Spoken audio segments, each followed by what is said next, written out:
வணக்கம். இன்றைய பிஎன்சியின் நேரலை செய்திகளை வழங்குவதற்காக நான் ஷாலினி மூர்த்தி. நான் கண்ணதாசன். விரிவான செய்திகளை பார்ப்பதற்கு முன்னதாக தலைப்புச் செய்திகளை பார்க்கலாம்.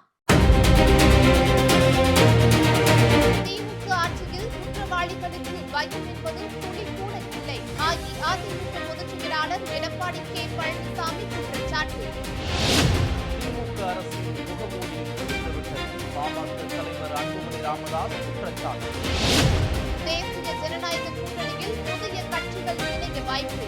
பாஜக மாநில தலைவர் நயினார் நாகேந்திரன் நம்பிக்கை. போராட்டக் களமாக மாறிய தமிழ்நாடு பாமக தலைவர் ஜி.கே. வாசன் கோரிக்கை. அரசியல் தலைவர்களை தரக்குறைவாக பேசுவதா? ஸ்டாலின் அரசுக்கு அதிமுக பொதுச் செயலாளர் எடப்பாடி கே பழனிசாமி கண்டனம். மனுக்கள் அளித்ததாக தகவல். 2 மணி நேரத்தில் 50,000 மனுக்கள் இருந்ததால் மூடப்பட்ட பதவி அலுவலகம். தமிழ் பேச்சுக்கு கோணார் முறை வேண்டும். பாஜக மாநில தலைவர் தமிழிசை சவுந்தரராஜன் கிண்டல்.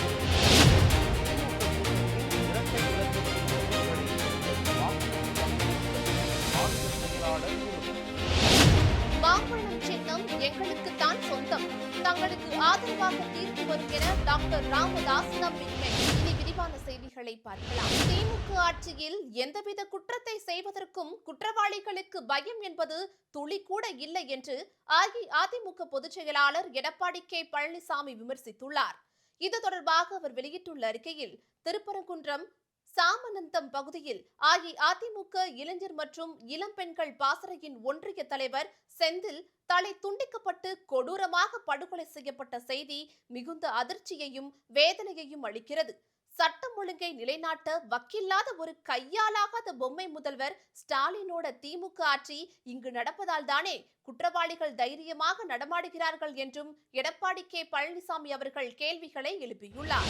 மதுரை மாவட்டம் திருப்பரங்குன்றம் அருகே உள்ள சாமநத்தம் பகுதியைச் சேர்ந்த சக்தி என்பவரின் மகன் செந்தில்குமார் கொடூரமாக வெட்டி கொலை செய்யப்பட்ட சம்பவம் மதுரை மட்டுமல்லாமல் தமிழக அரசியல் வட்டாரங்களிலும் பெரும் அதிர்ச்சியை ஏற்படுத்தியுள்ளது. திருமணமான செந்தில்குமாருக்கு மனைவி மற்றும் 2 குழந்தைகள் உள்ளனர். குடும்ப தகராறு காரணமாக கொலை நடந்துள்ளதாக முதற்கட்ட விசாரணையில் தெரிய வந்துள்ளது. ஒட்டுமொத்த தொழில் முதலீடுகளும் வந்துவிட்டதை போன்ற மாய தோற்றத்தை ஏற்படுத்த முயன்ற திமுக அரசின் முகமூடி இப்போது கிழிந்து விட்டது என்று பாமக தலைவர் அன்புமணி விமர்சித்துள்ளார். இது தொடர்பாக அவர் வெளியிட்டுள்ள அறிக்கையில், திமுக ஆட்சிக்கு வந்த பிறகு 12.16 லட்சம் கோடி ரூபாய் தொழில் முதலீடுகளுக்கான புரிந்துணர்வு ஒப்பந்தங்கள் கையெழுத்திடப்பட்டுள்ளன என்றாலும் கூட அதில் 1 லட்சம் கோடி ரூபாய்க்கும் குறைவான முதலீடுகள் மட்டுமே செயலாக்கம் பெற்றுள்ளதாகவும் அன்புமணி தெரிவித்துள்ளார்.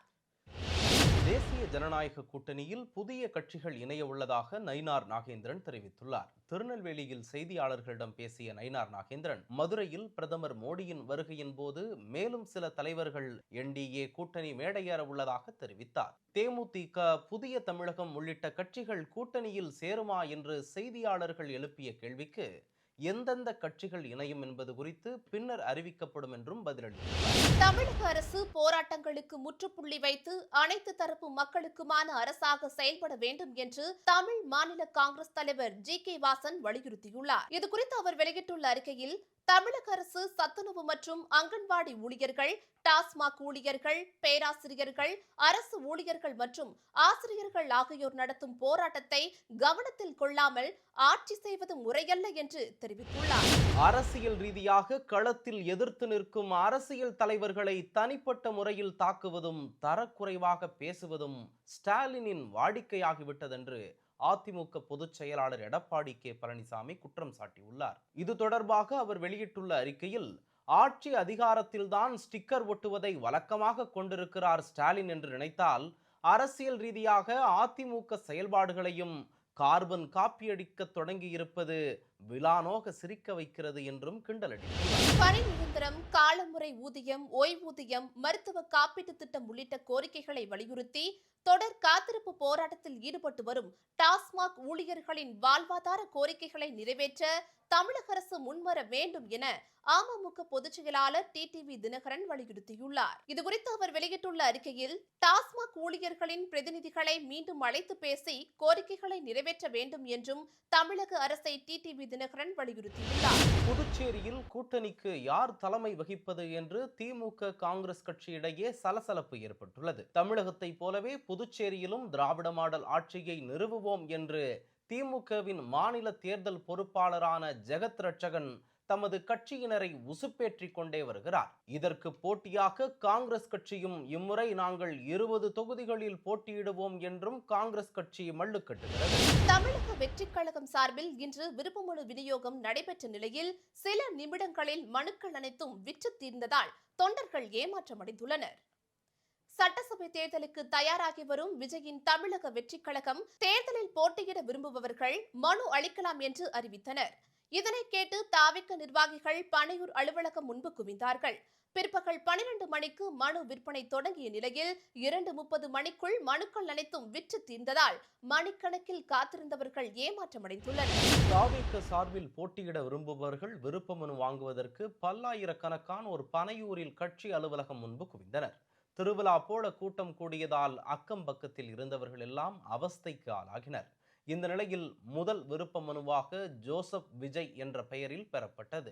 இதனை அடுத்து விஜய் போட்டியிடவும் தங்களுக்காகவும் மனுக்களை வாங்கியதாகவும் தொண்டர்கள் தெரிவித்துள்ளனர். 2 மணி நேரத்தில் மனுக்கள் விற்று தீர்ந்ததால் பலரும் ஏமாற்றத்துடன் திரும்பி சென்றனர். நடிகர் கமல்ஹாசனின் பேச்சுக்கள் பல நேரங்களில் புரியாத புதிராக இருப்பதாகவும் அவற்றை புரிந்து கொள்வதற்கு ஒரு கோனார் தமிழ் உரை தேவைப்படுவதாகவும் பாஜக மூத்த தலைவர் தமிழிசை சவுந்தரராஜன் விமர்சித்துள்ளார். பெரியார் சொன்னதற்குத்தான் நாடாளுமன்றத்தில் கமல்ஹாசன் பதிலடி கொடுத்தார் என்பது தெரியாமல் பெரியார் பக்தர்கள் கைத்தட்டுகின்றனர் என்று பாஜக மூத்த தலைவர் தமிழிசை சவுந்தரராஜன் கூறியுள்ளார். கமல்ஹாசன் உரையை படிக்க வேண்டும் என்றால் கோனார் உரைதான் வேண்டும் என்றும் என பேசினார். ஆனால் அவர் பேசியது ஒன்றும் கேட்கவில்லை எனவும் தமிழிசை சவுந்தரராஜன் விமர்சித்துள்ளார். நாட்டில் இணைய சேவை குறைந்த விலையில் கிடைக்கிறது என்பதற்காக மாணவர்கள் இணையத்தில் நேரத்தை வீணாக்க வேண்டாம் என்று பிரதமர் மோடி அறிவுறுத்தியுள்ளார். பொது தேர்வுகளை நேர்மையுடனும் தன்னம்பிக்கையுடனும் அணுகுவது குறித்து பரிஷா பே சர்ச்சா என்ற தலைப்பில் மாணவர்களுடன் பிரதமர் மோடி கலந்துரையாடி வருகிறார்.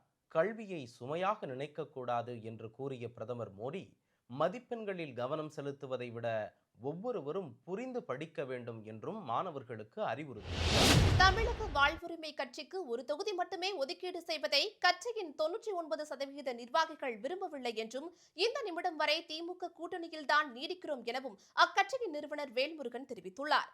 கடந்த தேர்தலில் பண்ருட்டி தொகுதியில் மட்டும் தவாக தலைவர் வேல்முருகன் போட்டியிட்டு வெற்றி பெற்ற நிலையில் இந்த சட்டசபை தேர்தலில் கூடுதல் தொகுதிகளை கேட்போம் என்றும் வேல்முருகன் கூறியுள்ளார். திமுக கூட்டணியில் மார்க்சிஸ்ட் கட்சி இரட்டை இலக்கத்தில் தொகுதிகளை கேட்கும் என அக்கட்சியின் மாநில செயலாளர் பே சண்முகம் அறிவித்துள்ளார். கடந்த 2021 தேர்தலில் மார்க்சிஸ்ட் கம்யூனிஸ்ட் கட்சி 6 தொகுதிகளில் மட்டுமே போட்டியிட்டு 2 தொகுதிகளில் மட்டுமே வெற்றி பெற்ற நிலையில் இம்முறை 10க்கும் மேற்பட்ட தொகுதிகளை எதிர்பார்ப்பதாக பே சண்முகம் கூறியுள்ளார்.